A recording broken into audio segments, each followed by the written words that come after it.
And today actually is a very particular, fascinating edition of Windows and Curry, because we are going to be embarking over a new type of idea. I mean, that is related to ancient Egyptians, not only to ancient Egyptians, but the first, let me put it that way, humans that dwelled Earth, the people who lived in Earth. How did they eat? What was their cuisine? And if that affected their lifestyles, their culture, and many other elements that are related to the old Egyptian cuisine. And when we talk about the old Egyptian cuisine, we do not only refer to the Pharaoh dynasty only, but to, this is according to someone also who is present with me here in the studio, of course, Dr. Bassam Al-Shammaa. And of course, we all know Dr. Bassam Al-Shammaa. He's an Egyptologist and a historian. And according to what he said before we go on air, that when we talk about the old Egyptian cuisine, we do not only talk about the old Egyptian, the Pharaoh's dynasty, but other dynasties. Of course, the mystery goes on, and when Dr. Bassam Al-Shammaa is here present with us, we can't help but listen to the mysterious and very fascinating stories of ancient Egypt, the unknown stories that will continue to unveil as long as we live on this earth. Good evening, Dr. Al-Shammaa. Good evening to you, my dear. And of course, today we're going to be talking about the old Egyptian cuisine. Of course, this is a very fascinating topic, not chronologically speaking, but from the sense of the development of the food process in life generally. Should we start off by the first people who inhabited Earth? Of course, they resorted to hunting before agriculture. But what was the first edible menu on the Nile Valley? First of all, thank you for encouraging this topic, because many people talk about food during the dynastic era. And as you previously mentioned, that the people who lived before the dynastic era also ate. They had to eat to survive. The interesting thing about food is that you have to find it. That's an interesting concept. And if you don't have easy transportations, how are you going to go to this faraway place if you know that there is greenery somewhere, or there is a tree of a fruit or vegetable somewhere? So you are a nomad until you find greenery. You are a nomad until you find source of water. You are a nomad until you find source of animals, edible animals, gazelles, goats, you name it. So you are a moving human being. You are not a settler until you find a place where food is available. And sometimes the food is going to be over one day, so you have to move from that settlement to another settlement. This business of moving from one place to the other, the tribal navigation, if you like, through the land, is history. This is not written history, because writing was not invented then, but there were other types of writing, which are drawings, cave drawings. If you go to France, you are going to be surprised and amazed at the Lascaux caves. 35,000 years, and the most amazing paintings on the cave. The cave of the horses, for example, where number of horses were painted. Here in Egypt, when you go to the swimmers' cave, and they called it the swimmers because in the cave and on the walls there were people who looked like swimmers. Other theories, some people said that that was like a dream of people moving. Anyway, swimmer's cave in the desert, that's quite contradicting. Swimmer's cave. But before we embark or go deeper into those stories, let me stop here and ask you. You have evoked very important elements, or sparked ideas like, it's not only related to food, it's related to where I live, it's related to my safety, It's related to the geographical area. It's related about maybe I could find food at this particular part on this land, but it could not be safe. It could be cold. It could be not suitable for me to live.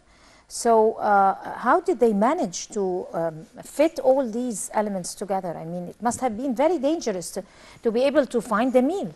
Life as dwellers in the desert or in the mountains somewhere or in the snow or on the banks of a river, even in the dynastic era, and even with weaponry and with, if you like, the development of weaponry to defend yourself against animals or against your enemy, human enemies, I mean, it's still dangerous. Think about it. Your mud house or your reeds house, made out of reeds on the river Nile, for example, and you are on the bank of the river. You've got one crocodile. You've got a number of hippos coming up, and hippos like greenery.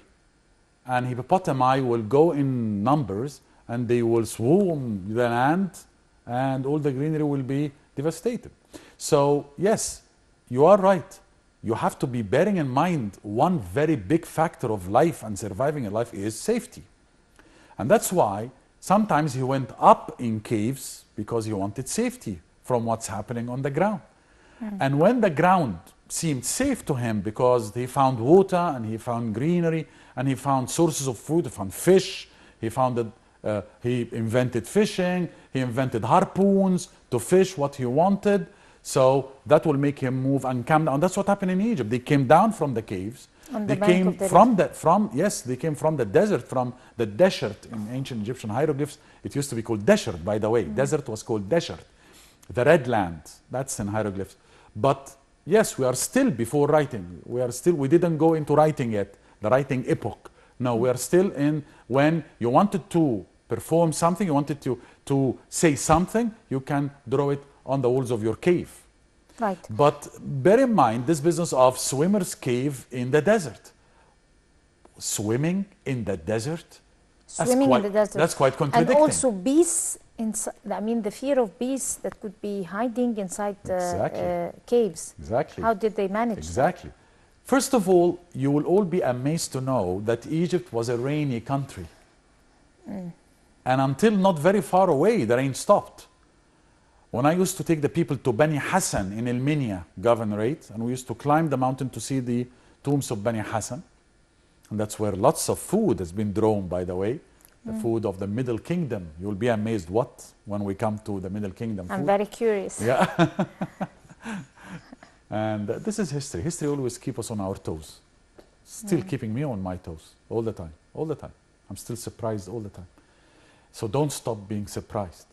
Because that's what makes you love history. Too many stories, yes, right? Exactly. We stopped at the cave of the swimmers. Yes. If Egypt was a rainy country, so it is not far away of a theory that this place where the cave was and the drawing was, maybe there was a pond, maybe there was a lake. Inside the cave. An oasis in front of the caves. So he knew the water and he knew swimming. Indeed, if that drawing was swimming. But there are certain caves also that you could find, I mean, channels of water inside it, or maybe because when it might have rained too much, and then there would be a stream of water passing through. You can see some blocks of stones when we were climbing the mountain. I used to stop and say to my group, and I say, take a look at those balls, and you will find it's oxidized. So that's reaction with water. You will never have that oxidized layer unless there is water as a factor. So that's a proof that this place was a rainy place. Cultures before the unification of Upper and Lower Egypt were studied. How do you go to a culture that doesn't have, if you like, writing, it doesn't have a traditional religious concept? Right. How are you going to study it? Right. One seed of wheat can convert this piece of land into a book of history. Because one seed of wheat in the land of nowhere becomes the land of yes, where. This is a place where they knew agriculture. This is a place where they knew planting. This is all, at least they imported, if you like, the wheat from a place that knew wheat or barley. One small part of an arrowhead will make me write a chapter about this group of Egyptians, this tribe, this civilization, this culture that invented a type of a spear where he's going to be able to hunt. And by this I will start to study what bones are there. Gazelles, bones of what? Thousands of years BC, they studied in a place near Komombo called the Komombo Basin, the bones in tombs of the Filius Leo, the grandfather of the lion in the south, in the beautiful south. Why did the southerners put the bones of lions with them in the tomb? You ask me, I tell you. Sure. That's a religious concept. Lion, the Signifies first figure. strength? That's the defense. He's taking a part of the deity with him. The lion, the strength, the power. And coming back to food, if you move a little bit from there, from this business of cavemen into the land, the answer for your question. Right. What did they eat on the Nile Valley? I mean, whoever who might listen to these very interesting stories might come up with the second question. What were the different sources of food? I could sit down and imagine back then with these stories and the setting that you're describing that the sources of food are expected. Either an animal that I hunt or some seeds or I would wonder or something what wild. You can eat something wild. I mean, it's only flesh, but I mean, are there any other sources of food that I could find? It was not. For a vegetarian, someone who's a vegetarian, for example. Yeah, no, it was not all flesh, no. And let's go to 1,000 years ago. Right. That's before the dynastic era, and before some of the cultures which came prehistory as well. I mean, we have beautiful places like Naqada, where they found the first remainings of the first edible food on the Nile Valley. We are talking Naqada, few kilometers, not very far away from Luxor, right? What did they find? What did they found? That the first edible food on the Nile Valley is tiger nuts. Tiger? Tiger nuts. Okay. We call it in Arabic, to make people remember what's tiger nuts, Hab al-Aziz. Okay. Now, if it's very delicious. It's beautifully delicious. May I ask you, what is the source of, I mean, it's the seeds of okay, you know the plant? tubers and the roots, and they found it going wild on the valley. So they tried it, they ate it. First of all,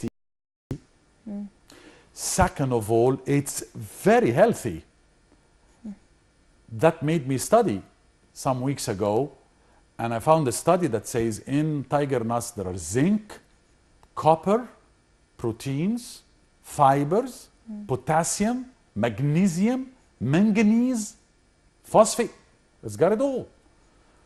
So you eat, it's tasty, I like, and it's good energy as well. Because if you remember, when we used to eat Hab al-Aziz, when we used to eat tiger nuts in the past, it used to have this kind of fluid, kind of whitish fluid, and it is sweety, which gave me the idea that maybe that led to the power and the energy that they will produce by eating this. And because history is trial and error, you try and it's not working. You try, it's not working. But it worked. So that's the correct thing that I'm going to do. This is how it worked in the ancient times. So I'm sure he tried that tuber and he tried the seeds of tiger nuts, and hey, it's beautiful. Also, tiger nuts is an amazing agricultural product. It started as they excavated in the intestine of mummies in the ancient times. We are talking